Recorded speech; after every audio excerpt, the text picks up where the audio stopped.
Halo semuanya dan selamat datang kembali. Hari ini kita bakal bongkar satu rahasia, ya bisa dibilang ini kekuatan super di balik pikiran yang jernih dan cara memenangkan argumen. Tapi bukan dengan cara adu kencang suara ya, tapi dengan kekuatan logika.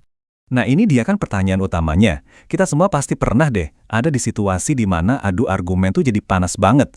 Tapi gimana kalau sebenarnya ada cara buat membangun argumen yang saking kokohnya, lawan bicara kita jadi susah buat menyanggahnya. Itulah yang akan kita bangun bareng-bareng hari ini, semacam perisai logika gitu. Oke, kita mulai dari fondasinya dulu. Coba deh, jangan anggap argumen itu sebagai pertengkaran. Anggap aja argumen itu kayak kita lagi membangun sebuah gedung. Nah, bangunan yang kokoh itu kan butuh cetak biru yang jelas. Di dunia logika, cetak biru itu namanya inferensi. Jadi, apa itu inferensi? Gampangnya gini, inferensi itu proses kita menarik sebuah kesimpulan. Ini tuh mirip banget sama resep masakan. Kita ambil beberapa bahan, yaitu pernyataan-pernyataan yang kita anggap benar, yang kita sebut sebagai premis, terus kita ikuti langkah-langkah logisnya, dan voila, jadilah hidangan utama, yaitu kesimpulannya. Nah, untuk bisa bikin inferensi yang benar, kita itu butuh beberapa alat. Sebenarnya alatnya ada banyak, tapi kita akan fokus ke dua aturan yang paling dasar dan paling sering dipakai dalam dunia logika. Anggap aja ini dua aturan emasnya. Aturan yang pertama namanya modus ponens. Kedengarannya mungkin agak ribet ya namanya, tapi percaya deh konsepnya ini gampang banget. Ini tuh logika jika maka yang super lurus. Sederhananya gini, jika A terjadi, maka B akan terjadi. Terus kita tahu nih, ternyata A beneran terjadi. Hasilnya apa? Ya sudah pasti, B juga bakal terjadi. Simple banget kan? Biar lebih kebayang, kita lihat contohnya. Kalau di buku-buku logika, kita pakainya P dan Q. Tapi di kehidupan nyata, polanya kayak gini. Premis pertama kita, jika saya belajar giat, maka saya lulus ujian. Terus ada fakta, premis kedua, saya beneran belajar giat. Nah, kesimpulannya jadi jelas banget dan nggak bisa diganggu-gugat. Oleh karena itu, saya lulus ujian. Dan ini contoh dari dunia nyata, yang dampaknya luar biasa. Ini bukan lagi sekedar main-main argumen, ini adalah logika yang bisa menyelamatkan nyawa orang. Kalau premis satunya benar, dan premis keduanya terjadi, mengabaikan kesimpulannya itu bisa fatal banget.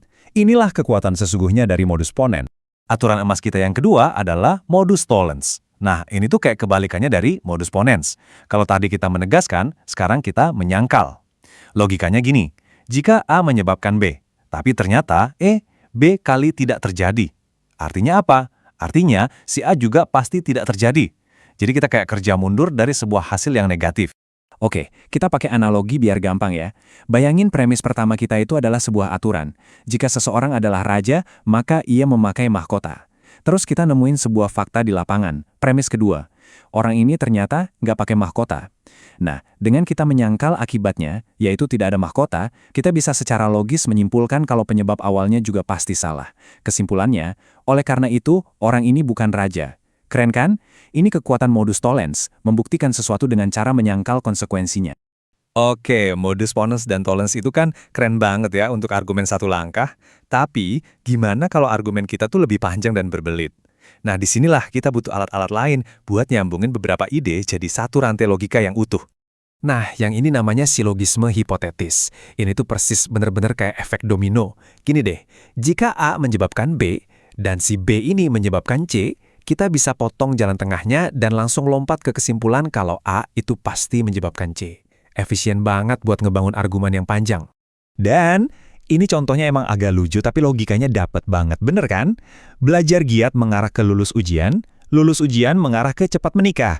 Jadi kita bisa tarik benang merah langsung dari belajar giat ke cepat menikah. Ini ilustrasi sempurna dari logika A ke B, B ke C, ya udah berarti A ke C.